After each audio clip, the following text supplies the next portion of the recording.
the third opinion of how to evaluate this land. We had three opinions. Either you go to a land and you have three judges, and one judge says 80, one judge says 100, one judge says the field is worth 120. And how do we divide up the land? So, 1 second. There we go. So we're up to Achirim Omrim, 1, 2, 3 lines from the wide lines on Kuf Zayin Amud Beis 107b. Achirim Omrim, you osin shuma beinehem. You make an evaluation between the three judges, umishalshalim, and then you split it up. So let's see what that means. Kasavri, this opinion holds. Hi Ara, really, right? You have no idea how much it costs. You hire 3 men, they go down for you. They're the official expert evaluators, and they go and they come out with 80, 100, 120. So now, how do you view that? So this opinion holds like this. Hi Ara, really? I'll tell you. The field itself is worth 93 and a third. 93 and a third. Tisha v'tlata v'tilta shavya. So 1 second. No one said that. How come no one said that?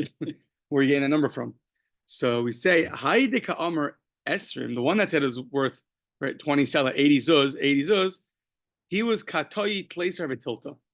Apparently the margin of mistake over here is 13 and a third. So really, it's 93 and a third. The guy that said 80 was off by 13 and a third. Leachore, he under evaluated. Okay. What about the guy that said 100? So sounds like he was only off by 6 2/3. The Haidikamer Mana, no. Even the guy that said 100 was also off by 13 and a third. Okay, but he said 100, which is only 6 2/3 more, right? Right. The Haidikamer Mana, Katayi Tleisar v'tilta. He did make a mistake of 13 and a third. However, he didn't want to say such a high number because he felt like, I'm already so far ahead of my counterpart. Ubadinhu delema tveh. He should have said more. The high deloy ka'amar. Why he not say that? Savar mistayi da kamatin fakulei high. Listen, I'm already a chavre. Sorry, I'm already saying so much more than my friend. So I'm just gonna, if he's saying already 80, so then I'm not gonna go. I'm not gonna go and say 80. I'm not gonna go say already 100 and a little more. Yeah. Yes. 100, 107. Yeah, 107. Oh, right, 100. Yeah. Yeah. Now, the problem points out, it doesn't have to go in these, in this kind of order. 80, 100, 120. Mm-hmm. I mean, even if it went, 80, 80, 120, 100, or even 180, 120, when you view these three opinions, that's a little bit how you evaluate it. Okay. Adirabba. Say the opposite. Why are you going this way? Go to the highest amount. Ara really say the land is worth Meya v'tleisar v'tilta. The land is worth 113 and a third shavya. And Haidikamer Mana, the guy that said 100, was Katayit tleisar v'tilta lachore. He undershot it by 13 and a third. The Haidikamer Shloshim, the guy that said 120, 30 sel, 120 zuz, he was really Tayi tleisar v'tilta lachame. Really, it's 113 and a third. And the guy that said 120 really overshot it by 13 and a third. He should have said more, like what he really thought. But I already said so much more than my friend. I'm not gonna state my statement, all the way, that much. So I'll just keep it at 120. Yeah. So why do we go with the bottom two and say it's 93 and a third? Maybe say it's 113 and a third. Says the Gemara, same thing as yesterday. Nakut miya trei kamai biyadcha dimiteras mana. Meya loy mafkile. Meaning, when we have this idea, we'd rather take the least amount. Both the bottom two opinions make the land that it's not yet worth 100. So the general rule is tafasta maruba lo tafasta. Tafasta muat tafasta. Meaning, if you take a large amount, then you haven't taken anything. And if you take the least amount, you've taken something. So in a case like this, right, everyone's going to agree it's worth at least the least amount, right? You have three evaluations. Everyone agrees it's worth the least amount. The question is it worth even? At least. So what? At least worth the least amount. Right. It's Charles Cutner. So it's at least worth the least amount. Yeah. So it's at least worth the least amount. So therefore, what right do you have to go with the higher amount necessarily, right, and conclude like that? Then you for sure might be making a mistake. This way, you're for sure safe. You for sure, if you know someone for sure owes you $10, you're not sure $20, give it at least 10 everyone agrees to. So here, at least 93 and a third everyone agrees to. The question is maybe even more. So that's why we're going to go with that least amount. You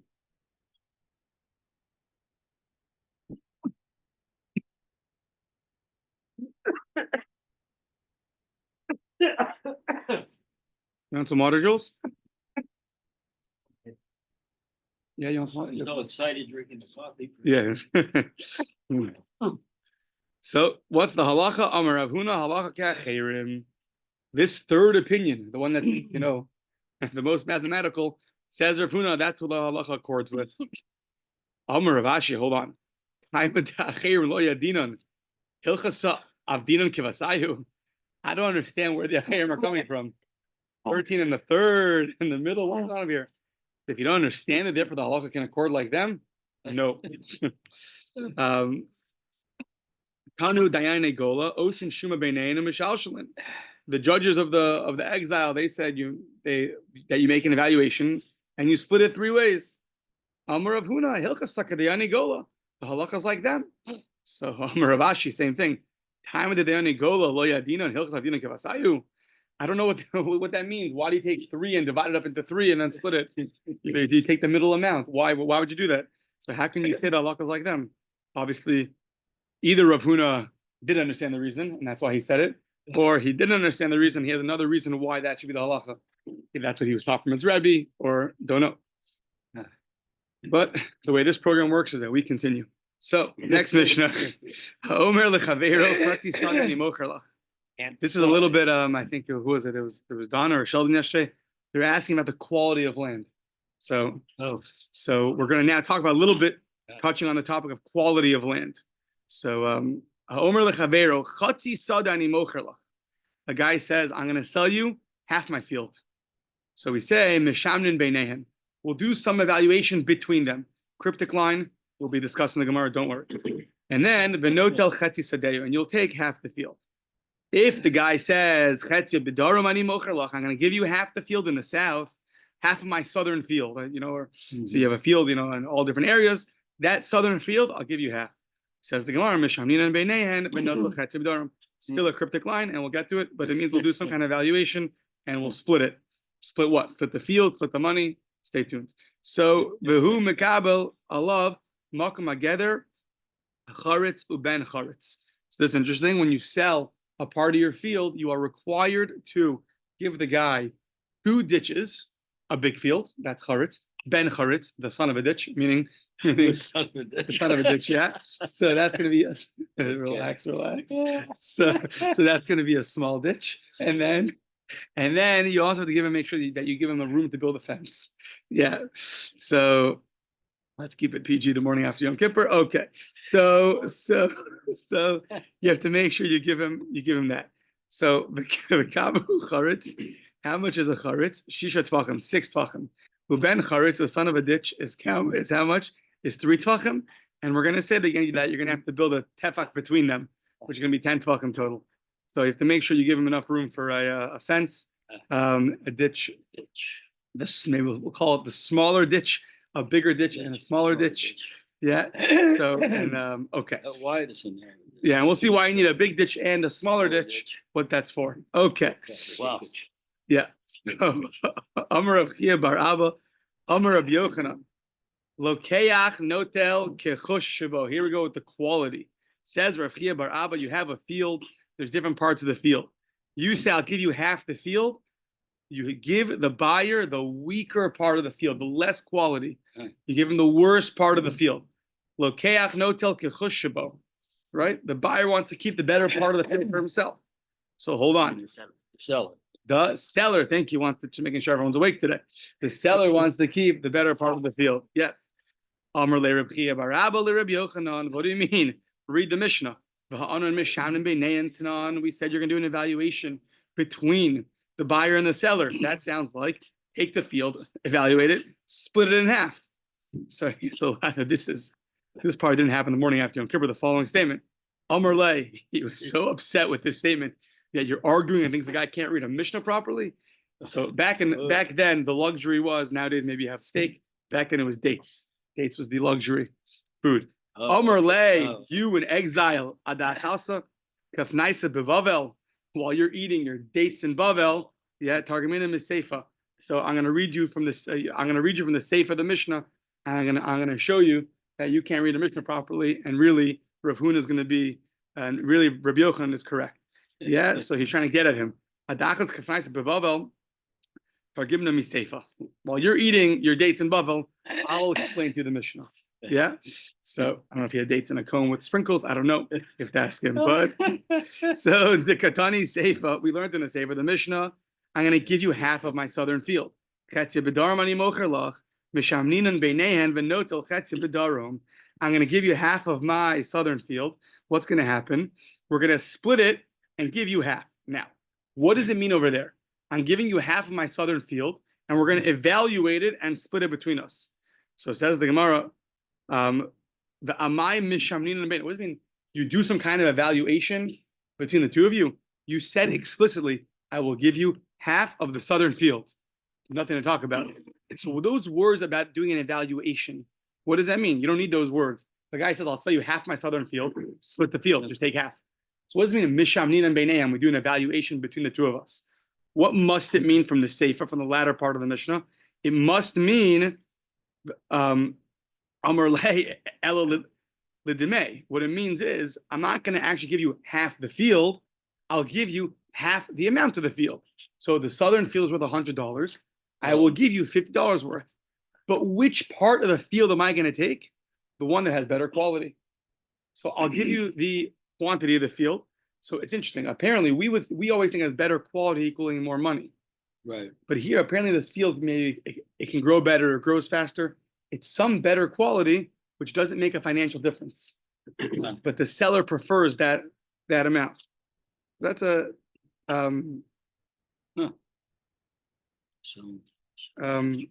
yeah.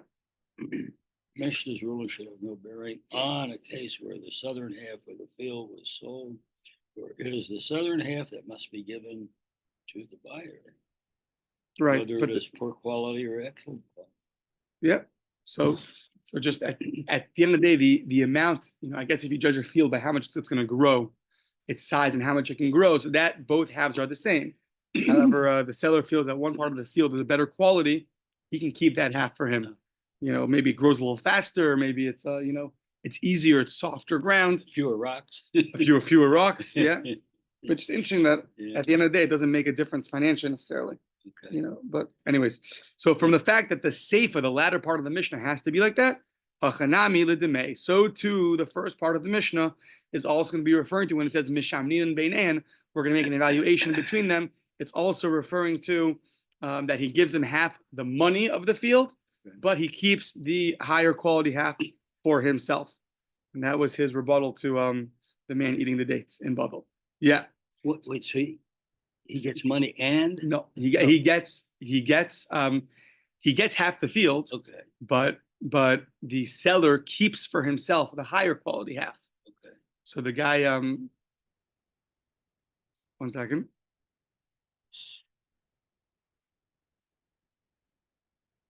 Oh, you're asking in the 1 second. Yeah.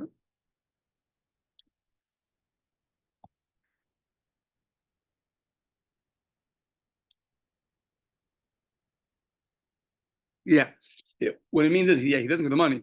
It means I'll give you the worth. I'll give you $50 worth of my field. Oh, okay. That's what it means.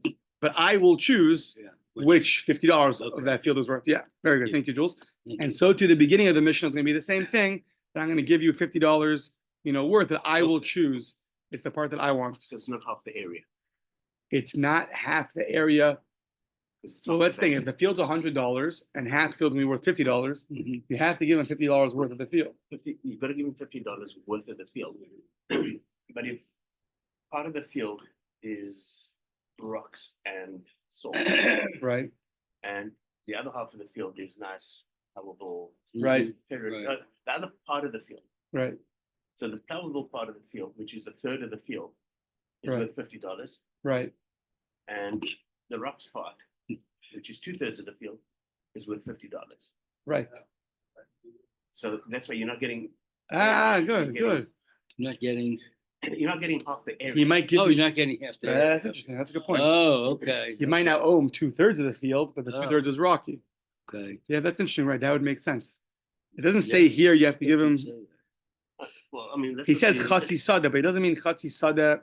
He means And chatzi they sada have to fill financially by value. by value, right? Not by very good. Value. Yeah, very good. So that would make sense how we have a difference in, a difference in quantity and therefore a difference in quality. But yeah, good. Oh, Yeah, fantastic. because, I mean, in the footnote, what is it called? Russian. The seller will retain the better portion of the buyer in foot, because the seller will keep a smaller portion. Good. So the seller was going to keep his better quality, which is going to come out to be probably less quantity. They'll give the buyer more quantity for that, for that price. Yeah, very good.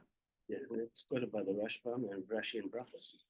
Rashi, Yeah, that's okay. Yeah, footnote 24, yeah. Huh. Good. Whew. A small portion. Yeah, okay. Prefer a larger portion. So now, Mikabel of Makom Gather, and you have 2 ditches. You have to give the room for a fence, and you have to provide for him. This one you give only half the field. Presume when you give a whole field, so then here's the field, and then the guy can figure out where he wants to put his fence. When you give only half the field, you have to make sure you give him room and half the field now to build 2 ditches and to build a fence. Does that imply that the ditches is halfway in one person's field and halfway in the other, so that you? So it sounds like we're going to see now that you give him his half of the field or his portion of the field, Yeah. but part of that portion has to extend 10 more tvachim. So you have to give him that land plus 10 You tvachim. have to give him an extra. Yeah. So to Anna, we learned in a brayso charetz mibachutz uben charetz mibifnim. So you build this wider ditch on the outside of the field. Yeah, it answers the question. Oh, uben charetz, and you're going to build the smaller ditch on the inside. V'zeh v'zeh acharei gather, and both of them are going to go behind the fence. So basically, you have your field and then a fence, and then you're going to build a big ditch and then a small ditch. Inside the purchase property.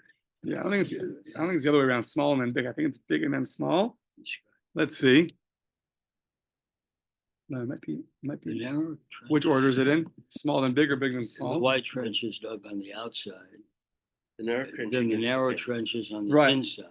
Okay, good. So Near meaning the the bigger ditch is farther from the fence, Farther from the fence. and the right. smaller ditch is closer. So now we're going to say why. V'zeh v'zeh acharei gather. If to build it, both of them have to be outside the fence. Why?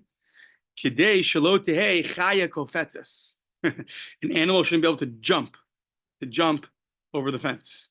So the ditch will hopefully prevent that. So says just v'la'aved charetz v'la'aved ben charetz. Just make one ditch then. Right. Make one big ditch, and then the animal is not going to be able to jump from there over the fence.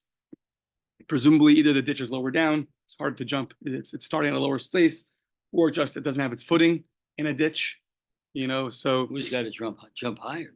Yeah, Lower I'm not sure that you jump higher, or maybe it's both. Oh, okay. Jump higher, or it doesn't have as good footing, or both. So,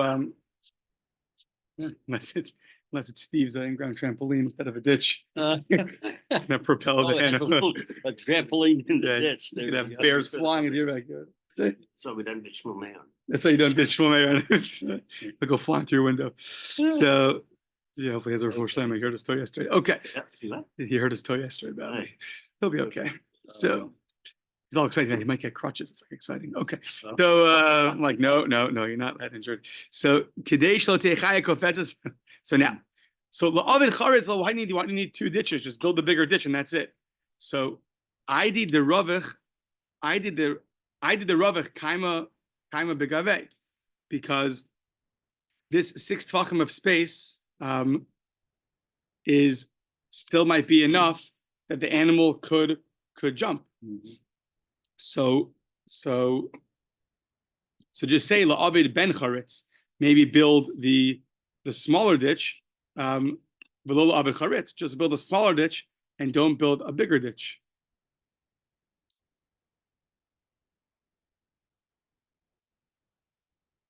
Yeah, so it says, ID de kotin kaima, hasafse ve kafza. But then if you only have a small ditch, then a small animal might come and it might jump over the fence. So therefore you build two ditches.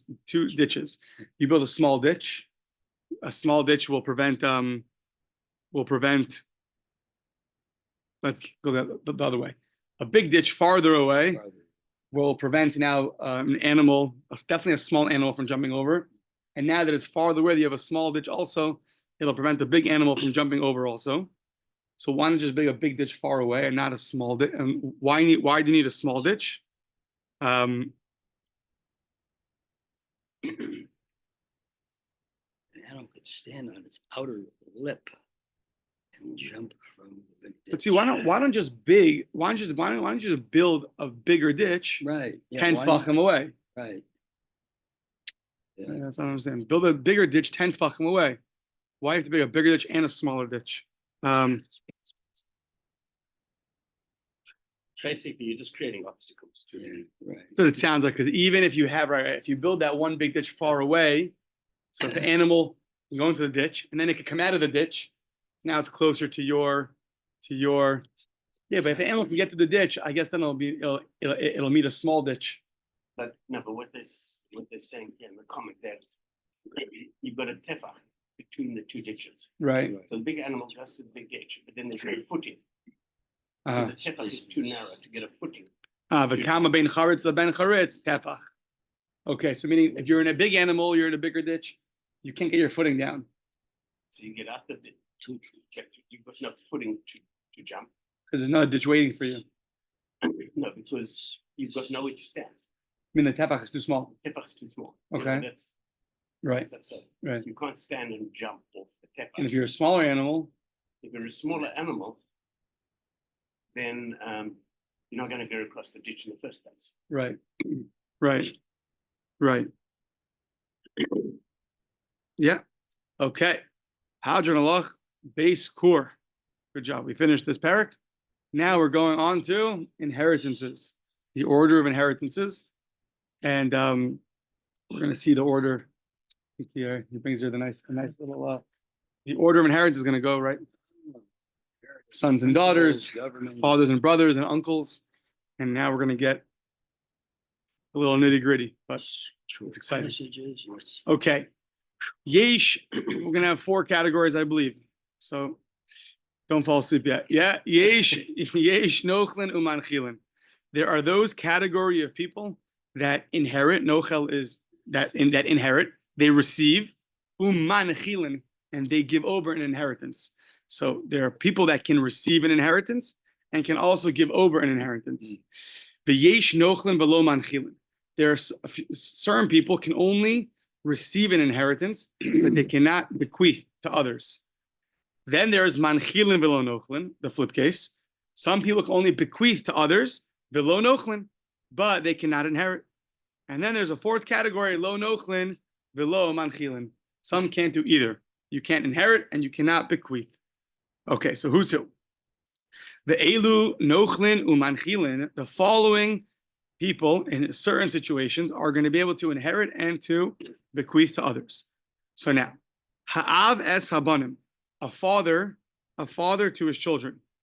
So a father can, when the father dies, he gives land over to the children.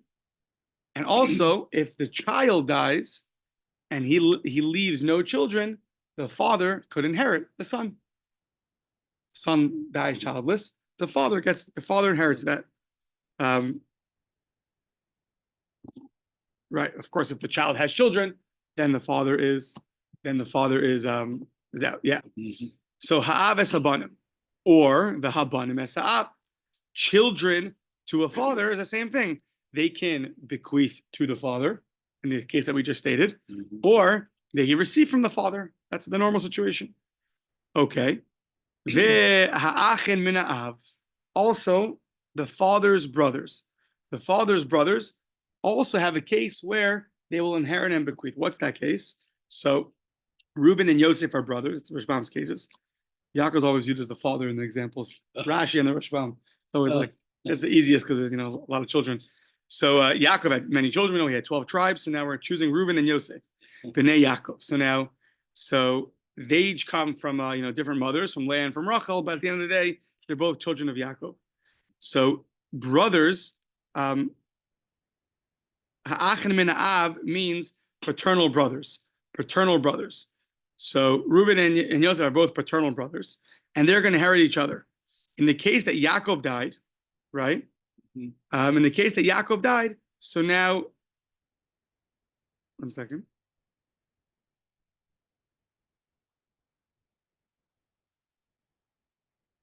Yeah. So ha'achin min ha'av, brothers can inherit brothers from the father. When we say brothers, we're referring to brothers from the father and not brothers from the mother, right? So if Yaakov died, only Reuben and Yosef, they're both brothers from the father. But if you would have brothers from the mother, so they would not inherit their father. We'll see more about that in the Gemara. Okay, next category, Nochlin u. 1 second. We just said Nochlin u manchilin. Va'achin min av Nochlin u manchilin. Okay, no. 1 second. Why is it repetitive? I don't know. Nochlin u manchilin. So I guess these are all people that are Nochlin u manchilin. I don't know why it says it twice. Okay, but ha'ish es imo, a man to his mother. The ha'ish es ishto, a man to his wife. U b'nei achayos Nochlin v'lo manchilin. So one by one, a man to his mother. Ha'ish nochel es imo. So he only receives from the mother. A man can only inherit from the mother, but he cannot bequeath to the mother, because only paternal relatives can bequeath to each other, not maternal relatives. So therefore, if a mother died, a son could get that inheritance, but if a son died, the mother does not get that inheritance. That only will go to the father. So, okay. Ha'ish nochel, and now we said ha'ish es ishto. So that the Gemara is going to learn out. A man could inherit his wife. He's nochel, but he's not necessarily going to bequeath to her, at least biblically. And then we have bnei achayos. Bnei achayos nochlin v'lo manchilin. So I think there's two understandings of what it means here. Bnei achayos. Either it's referring to that a son could inherit his aunt, because the son really gets from the mother, and if the mother's not around, he can get from the mother's sister. That's one understanding, but I think the Rashbam has another understanding which he prefers. Okay.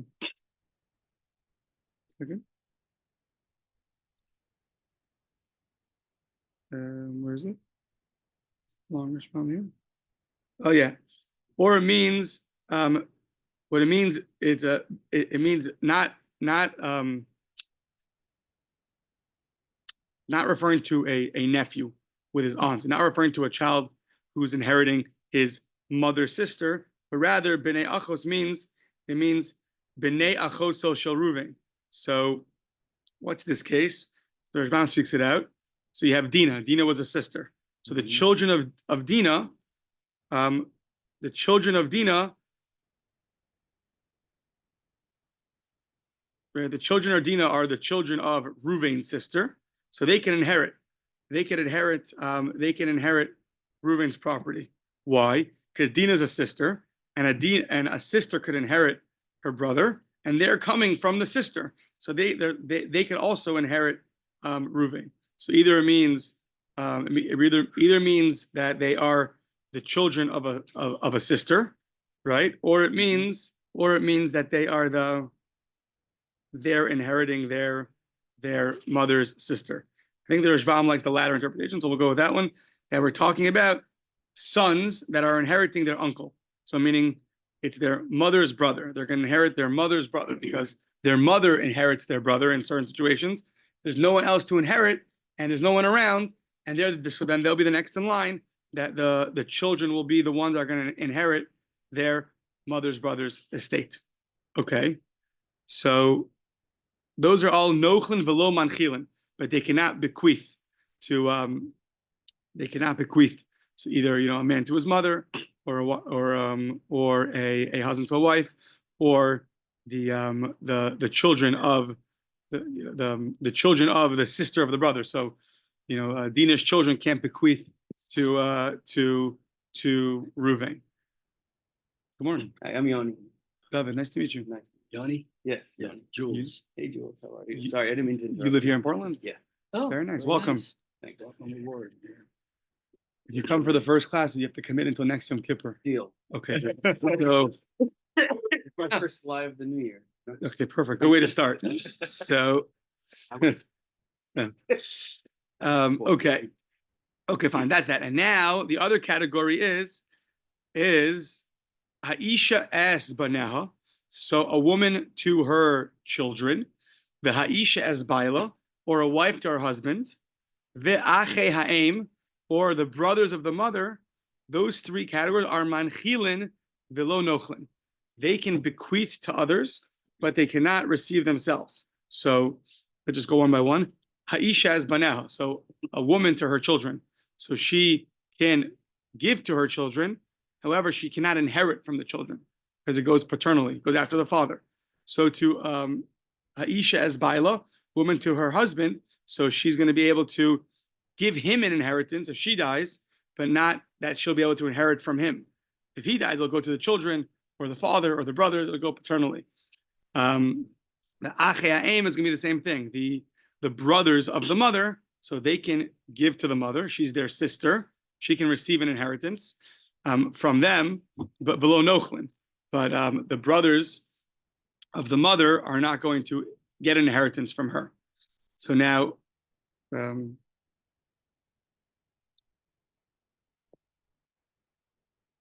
second.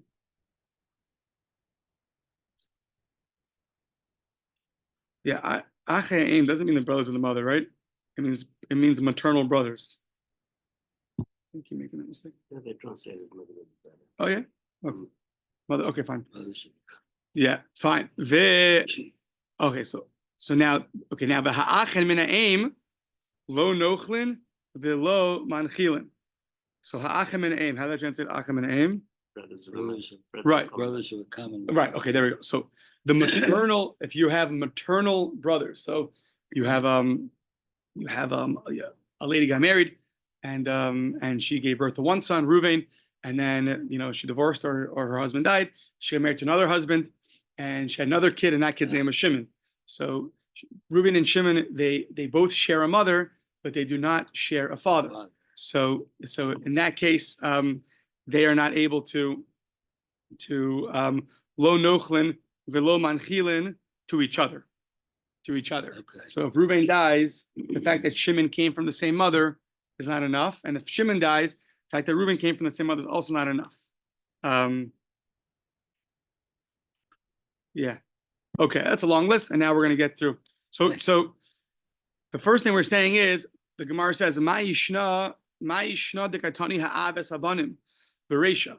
Why is the first thing we mention is that a father, right? The first case of the Mishnah is ha'aves abanim. The father can go and inherit or bequeath to his children. What should it be? It should be listening habanim es ha'av bereisha. Teach that the sons are going to inherit the father. Why is the first case of the Mishnah talking about the father inheriting his sons? Yeah. So like you and I would say, I don't know, who cares? But you see, this happens in a few Masechtas in the very beginning. It asks this. The order of everything really matters.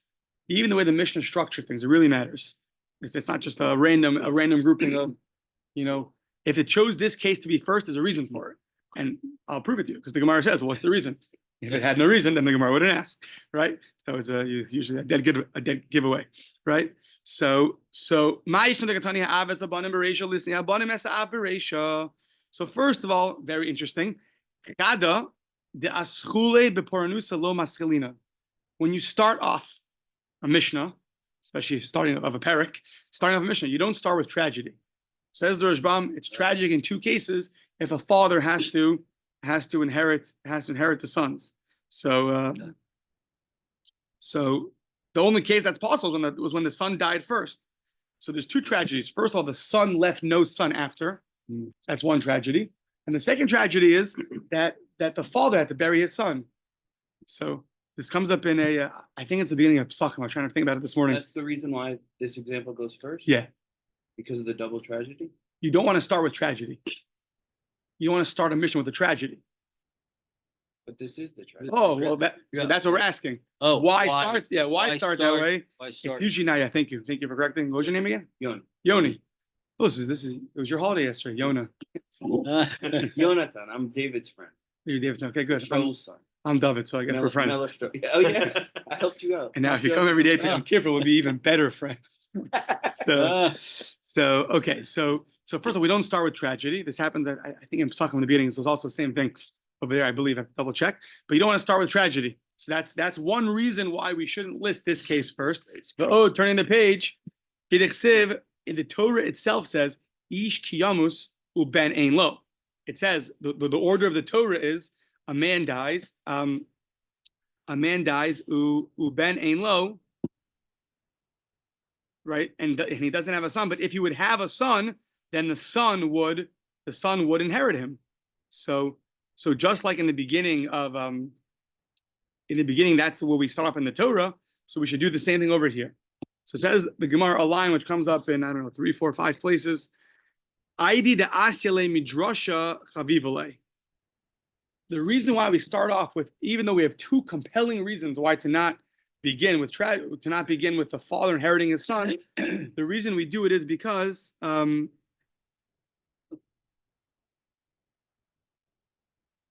reason is because this halacha, this law that a father inherits his son, it comes from an exposition. The rabbis used the different tools they got from Har Sinai to expound this halacha. Since it's like a fascinating thing.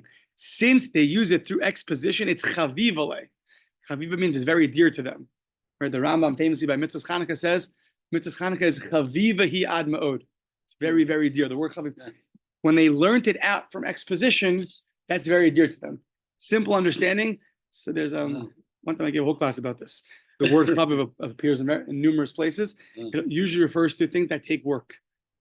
So the class was to explain why by Chanukah, the Rambam called it chaviv hi ad ma'od. So we brought a few examples in Chumash coming up in Bereshis. Rashi uses the word chaviv, and it usually refers to things you have to work for. So the rabbis, when they got the tools from Har Sinai, and now they're using to expound God's infinite wisdom with their tools. And they exposition. Oh, that's the next question of the Gemara. That's going to take us till tomorrow's almost. So if we leave them on a cliffhanger, we'll see you tomorrow. Come back. I'm off tomorrow from work. So Great.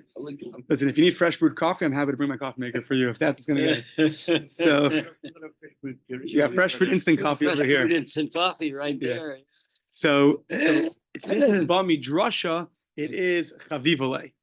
So either you have 2 compelling reasons. One is that we don't start with tragedy, and 2 is that the Torah itself starts off with the son inheriting his father. But in the Mishnayos, writing the Mishnayos, we're showing such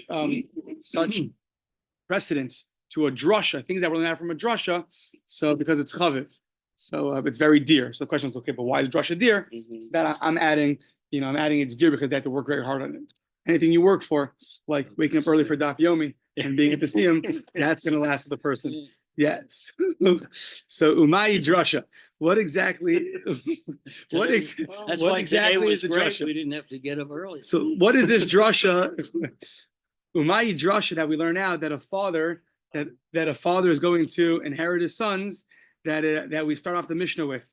So the problem is that Rav Fisher's not going to be here tomorrow. So I think we're gonna. It's coffee versus Rav Fisher. We'll see what he chooses. So Umay Drasha, what's the Drasha? The Tanya, we learned the following. The Torah tells us in Bamidbar, that She'ero Zeha'av. The Torah says, if there's no brothers to a father, and you're going to give him the inheritance, L'She'ero. What is She'er? She'er, what is She'er? To stay.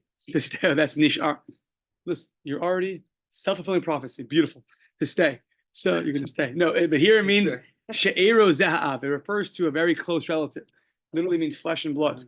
In fact, the famous Tomer Devora, he writes that one of God's midos is he's close to us like a she'er. She'er, the same way it's the closest relative.